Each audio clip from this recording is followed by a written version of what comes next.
오늘은 저희가 강의 제목이 기본이 회복되어야 된다 라는 내용으로 좀 강의를 하도록 하겠습니다. 누군가 아시죠? 김연아 선수. 그렇죠. 이렇게 아름다운 김연아 선수의 저 몸매나 또 우리 인간의 모든 몸에서 살과 뼈와 같이 단단한 성분은 화학적으로 토양 성분하고 동일합니다. 그리고 우리 인체의 액체의 성분은 바닷물의 성분하고 동일해요. 이 얘기가 무슨 얘기냐면 인간은 자연의 한 부분이다. 그래서 자연의 법칙에 순종해야 되고 하나님의 창조의 원리에 순종해야 된다는 거예요. 그래서 인간은 보통 우리가 흙으로 만든 집이라 그러죠. 그래서 사람은 다 죽으면 다 어디로 갑니까? 흙으로 돌아가는 거죠. 네. 이 식물을 창조했어요. 식물이 하는 역할은 뿌리를 땅 속에 내리고 뿌리를 통해서 흙 속에 있는 영양성분 중에서 인간한테 필요한 것들만 다 끌어모아가지고 잎이나 열매나 줄기에다 농축해서 인간한테 전달해주는 역할을 하기 위해서 셋째단을 하나님께 창조하셨거든요. 근데 혹시 안 먹을까 싶어서 이제 색깔도 넣고, 향도 넣고, 향도 넣고 해서 먹어라. 강조하시느라고 참 여러 가지 신경을 세심하게 쓰신 것 같아요. 하나님을 믿는 과학자가 저희 가정의 아픔을 겪고 난 다음에 누구나가 지금 현재 다 겪고 있는 시행착오를 좀 줄여서 특히 암 환우분들의 그 재발이나 전이의 확률을 낮추는 쪽에 이 강의가 지금 현재 진행이 되고 있습니다. 그 이유는 이런 거예요. 우리 어떤 화장실에 들어갔는데 이렇게 걸레질을 하고 있잖아요. 왜 걸레질을 합니까? 물이 넘치는 증상이 발견되면은 빨리 걸레질을 해서 치료를 해야지만 이 물이 옆방으로 안 넘어가니까. 근데 문제는 뭐예요? 물이 넘치는 원인이 있다, 이 말이죠, 원인. 이 수도꼭지가 고장이 나는데 이걸 고치지 않고 열심히 걸레질만 했으면 근본적으로 문제를 해결할 수가 없다는 거죠. 결국은 이제 제 강의의 초점이 이런 겁니다. 프랭크 보넷이라는 의사가 노벨 의학상을 받은 그 우리 인체의 놀라운 그 원리예요. 무슨 얘기냐면 건강한 사람의 몸에도 매일매일 수십, 수백, 수천, 수만, 수백만 개의 암세포가 매일매일 만들어져요. 왜냐면은 입과 코로 들어오는 음식, 공기, 물 중에서 발암인자를 피해서 살 수 있는 방법이 없어요. 그죠? 우리가 마시는 그 미세먼지에 이미 발암물질이 많이 묻어 있거든요. 근데 모두 다가 암 환자가 안 되는 이유가 뭐냐면은 하나님이 원래 우리한테 주신 그 면역력을 정상만 유지한다면 매일매일 발생되는 암세포를 잡아 먹을 수 있는 면역력만 유지를 하게 되면 그 사람은 건강한 사람이 되는 거예요. 하나님은 원래 우리한테 면역력을 주실 때 이 지구상의 어떤 종류의 암도 다 이길 수 있는 능력을 주셨거든요. 근데 문제는 이 면역력이 먹거리, 생활 습관, 환경 이 세 가지 때문에 올라갔다 내려갔다 하는데 감기부터 암까지 인간이 갖고 있는 모든 질병은 면역력이 떨어졌을 때 시작을 하는 겁니다. 그래서 그 면역하게 되면 여러분 아시다시피 결국 장입니다. 장 건강. 왜냐하면 인체 면역세포의 70에서 80%가 장에 있다는 거예요. 그러면 장 건강을 좌지우지하는 게 누구냐? 그 속에 있는 장내 미생물, 특히 그 속에 이제 유익균, 중간균, 유해균에 대한 퍼센테이지라든지 어느 정도 많으냐, 뭐 이런 싸움이 일어나고 있는 부분이거든요. 이제 각자 개인이 내가 면역력이 또는 장 건강이 좋은지 안 좋은지는 어떻게 하냐면은 첫째, 변비나 설사가 심하다. 둘째, 자기의 변 냄새나 방귀 냄새가 너무 지독하다. 이제 고기를 먹게 되면은 고기 속에 황이 포함되어 있기 때문에 인돌, 스키톨 같은 화합물이 만들어지면 조금 냄새가 독하게 나오는데 그거보다도 더 심각하게 냄새가 나온다. 왜 방귀 냄새나 변 냄새가 독할까요? 내가 먹었던 음식이 장 속에 들어가서 소화가 흡수돼서 영양성분이 흡수가 돼야 되는데 장 속에서 썩어 들어가는 거죠. 부패가 되거든요. 그래서 결국은 이제 장 건강을 이제 유지하려고 하는데 오늘 제가 말씀드린 두 가지만 지키더라도 벌써 하나님이 원래 창조하신 우리 몸의 기능대로 다시 돌아가기 때문에 두 가지만 지키시더라도 한 달 정도만 지나게 되면 자기 몸에 벌써 변화를 느낄 수가 있어요. 너무 궁금해요. 첫 번째 물이에요. 이 물에 대해서는 양보할 수가 없습니다. 우리 인체 70%가 물이에요. 근데 우리가 원하지 않더라도 호흡, 땀, 소변, 대변을 통해서 일정량의 물이 몸 바깥으로 매일 빠져나간다고요. 빠져나가는 양만큼 반드시 보충을 해야지 하지 않게 되면은 체액의 농도가 줄어들게 되면은 우리 혈액은 영양성분 공급하고 노폐물 배출하고 면역 세포를 데리고 다니면서 구석구석 다니면서 암 세포를 잡아먹는 매일매일 청소하는 역할을 하는데 이게 뻑뻑하게 되면은 현장까지 가지 못하는 거죠. 그래서 제가 모든 제 강의를 듣는 암 환자분들한테 제가 설문지 조사를 해보게 되면은 공통분모가 평소에 물을 잘 안 먹는 습관을 갖고 있는 분들이 굉장히 암 환자분이 많습니다. 자 그러면 이제 문제는 지금 현재 문제는 많은 사람들이 이제 물에 대한 강의를 말이죠. 저도 많이 이제 저도 이제 방송에서 나가서 강의도 하고 많은 강사들이 물을 먹어야 된다라고 다 강의했어요. 맞아요. 하루에 물을 몇 년 때 먹는 게 좋다고 알고 계세요? 1.5. 그렇죠. 지금 이게 방송의 힘이에요. 얼마나 많이 들어서 2리터는 대답이 대답이 튀어나왔죠. 하루에 물을 2리터 먹기 때문에 건강이 매우 나빠지고 있어요. 매우 나빠진다. 자, 그게 무슨 얘기냐면은 이게 이제 대한민국 사람들이 가장 잘못 알고 있는 부분이에요. 자, 이게 무슨 얘기냐면은 물은 우리 몸속에 들어올 때 물만으로 들어오는 게 아니고 음식을 통해서도 같이 들어와요. 채소나 과일의 90%가 물이에요. 그 얘기는 하루 종일 내 몸속으로 들어오는 전체 물량을 계산할 수 있어요, 없어요? 없죠. 네. 계산할 방법이 없죠. 전체 물량을. 하루 종일 자기 몸속에서 빠져나가는 물량을 계산할 수 있어요, 없어요? 없죠. 그런데 하나님께서는 빠져나가는 양만큼만 정확하게 먹어야 되지 많이 먹어도 작게 먹어도 건강에 나빠요.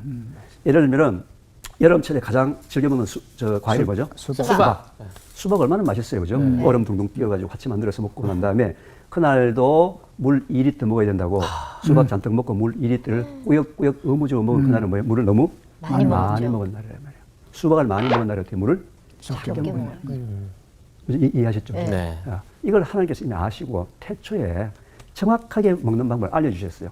여러분들이 화장실 가서 소변을 봤는데 소변 색깔이 노랗게 짙게 나온다. 뭐예요? 물 부족. 물 먹어라. 물 먹어라. 그때는 빨리 물을 먹게 되면 10분 내지 15분 뒤에 금방 소변 색깔이 옅은 노란색으로 바뀌어요. 그런데 이 중에 비타민 B군이나 종합 비타민을 드시는 분들은 소변 색깔이 노랗게 나거든요. 그렇죠, 네. 그 노란색은 병아리와 같이 센 노란색, 밝은 노란색이고 물이 부족하면 누런 노란색이라서 섞여도 금방 표시가 납니다.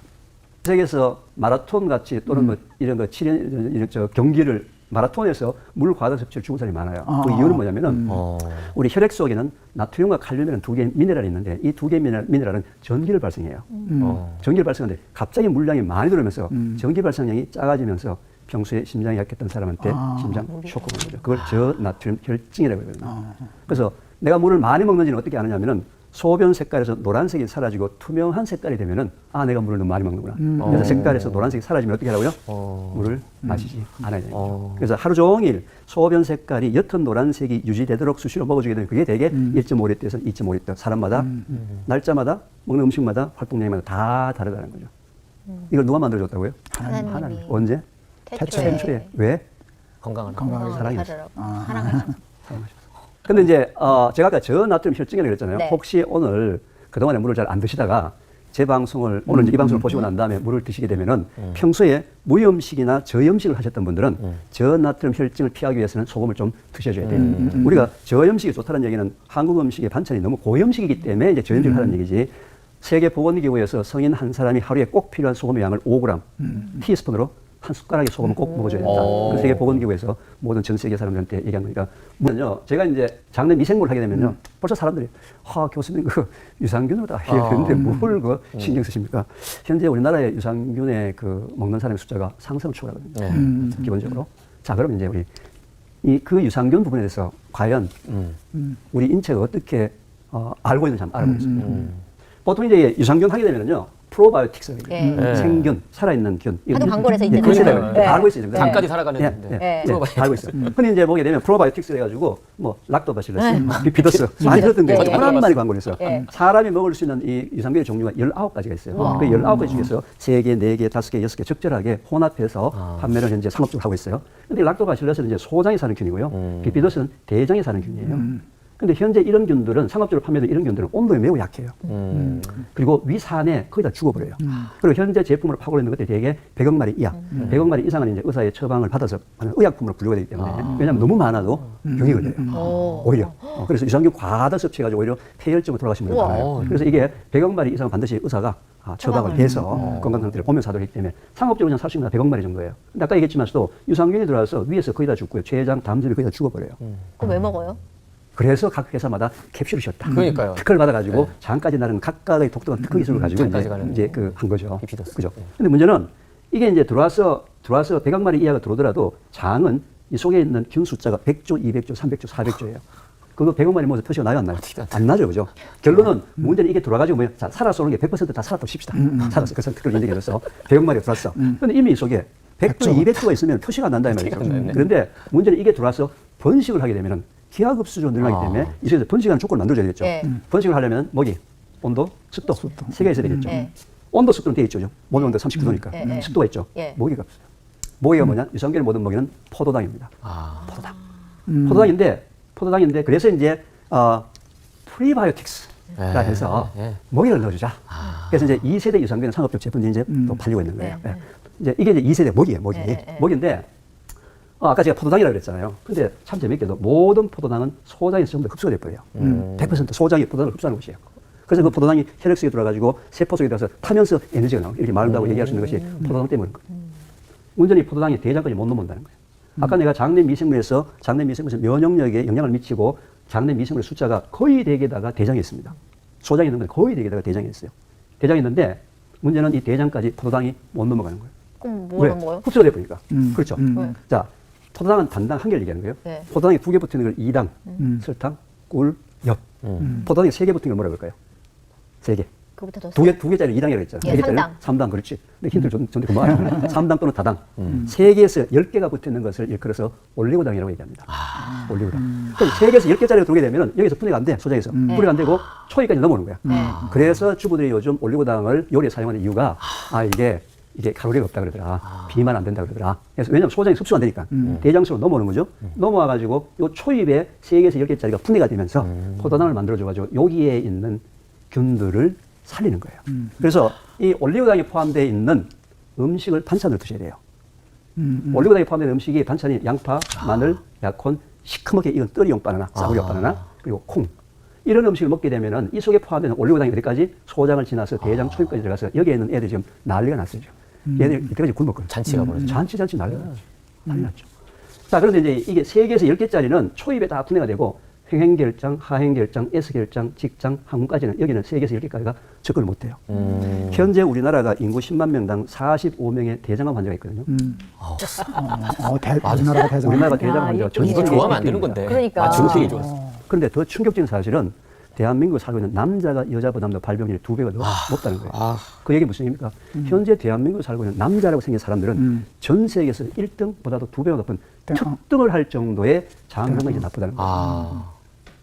그런데 이게 사회적으로 이슈가 안 돼 있어요. 그러네. 왜 그러지? 코로나 바이러스는 아무것도 아니에요. 그건 죽고 사는 문제라고. 그러네요. 그죠? 전 세계 1등, 통계학적으로 나와 있는데. 그런데 이 10만 명당 45명의 대장 환자 중에서 뭐예요? 직장암이 제일 많아요. 항문 바로 있는 직장. 이 얘기 무슨 얘기예요? 여기에 균이 하나도 없습니다. 유익균만 있으면 보호를 해줄 텐데 균이 없다니. 당연하죠. 왜? 3개에서 10개를 먹더라도 여기서 다 초입에서 다 소비해버리고 그럼 이 끝까지 가려면 어떻게 해요? 당이 20개, 30개 길게 붙은 녀석. 그죠? 긴 녀석이 가면은 끝까지 가겠죠. 그쵸. 그 20개, 30개 길게 되어 있는 녀석을 일컬어서 이눌린이라고 합니다. 이 이눌린이 많이 들어있는 음식이 우엉, 도라지, 더덕, 돼지감자, 고들빼기, 치커리 같은 뿌리식품. 그러네요. 자, 이 세상에 하나님이 제3의 식물을 창조하시면서 뿌리식품을 준 이유가 뭐예요? 우리 장을. 근데 현대인의 특징이 뭡니까? 이런 음식을 안 먹어요. 거의 안 먹죠. 그죠? 자, 그러면은 하나님의 창조 원리 중에서 뿌리식품을 준 이유가 있을 거 아니에요. 그 음식을 제가 먹는 게 하나님의 말씀에 순종하는 믿음 생활이거든요. 다른 믿음 생활을 우리가 교회 가서 예배드리고 기도하고 성경 공부하는 걸 믿음 생활을 생각하는데 그거는 영적인 생활 맞아요. 영적으로 하나님의 말씀에 순종하는 믿음 생활이죠. 근데 육적으로 하나님의 창조의 원리에 맞게 우리 몸을 관리하는 것도 뭐예요? 믿음 생활입니다. 그래서 이 프락토올리돈과 이눌린이 포함되는 반찬을 최소한 하루에 한 끼 정도만 먹더라도 이거 한 끼 정도만 먹더라도 한 2주, 3주가 지나면 벌써 변 색깔에서 노란색이 바뀝니다. 변 색깔의 노란색이라는 얘기 뭐예요? 비피더스 균이 늘어났다는 거죠. 아이들 금방 태어난다는 항상 황금변이 비피더스예요.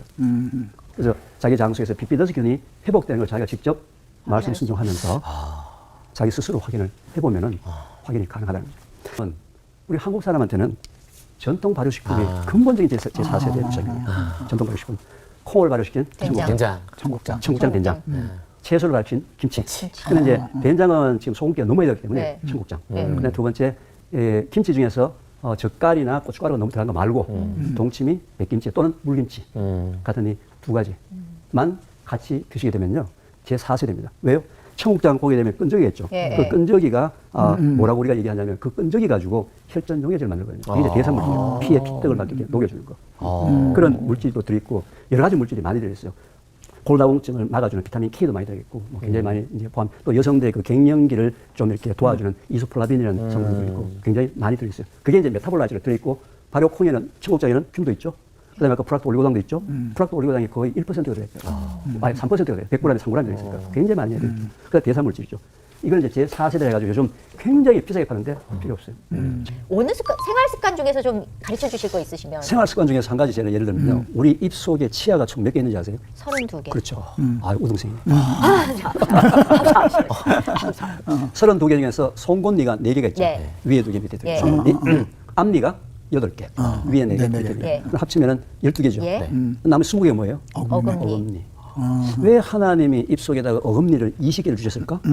왜 주셨을까요? 꼭꼭 잘 씹어. 씹으라고. 이 맷돌 같은 거예요. 근데 현대인의 특징이 뭐죠? 빨리 거의 안 씹어요. 우리가 즐겨 먹는 밥, 떡, 고구마, 감자, 국수, 빵 같은 이런 종류를 탄수화물이라고 해요. 네. 탄수화물은 분해가 되면 다 포도당으로 바뀌거든요. 네. 그 탄수화물이 분해돼서 포도당이 되려면 탄수화물 분해 효소가 있어야 돼요. 예. 탄수화물 분해 효소가 혹시 뭔지 아세요? 아밀라제라는 효소가 있습니다. 아밀라제. 많이 들어보셨죠? 네. 아밀라제는 중학교 다 생활 예, 시간에. 예. 침. 아밀라제. 네, 아밀라제. 그런데 하나님께서는 한국 사람들이 그렇게 즐겨 먹는 탄수화물 분해하는 효소 아밀라제를 위에서는 한 방울도 분비되지 않게 만드셨어요. 그게 들었어. 어디에만 있어요? 침은 언제 나와요? 씹어요. 씹을 때만 나오는 거예요. 그죠? 자, 씹을 때만 나온다고요. 네. 그런데 예를 들면은 안 씹고 바쁘니까 물에 말아가지고 그냥 후루룩 먹었어. 네. 그죠? 국수 그냥 연치한데 후루룩 그냥 넘겼어. 네. 그죠? 네. 그러면 위에서는 주물리면 주물리는데 효소가 없죠. 네. 탄수화물 덩어리죠.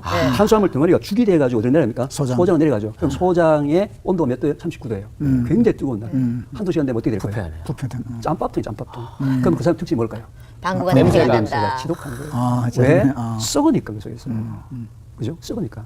많이 씹어야지만 그 음식이 내 몸속에 들어와서 소화되어서 흡수돼서 약이 되지.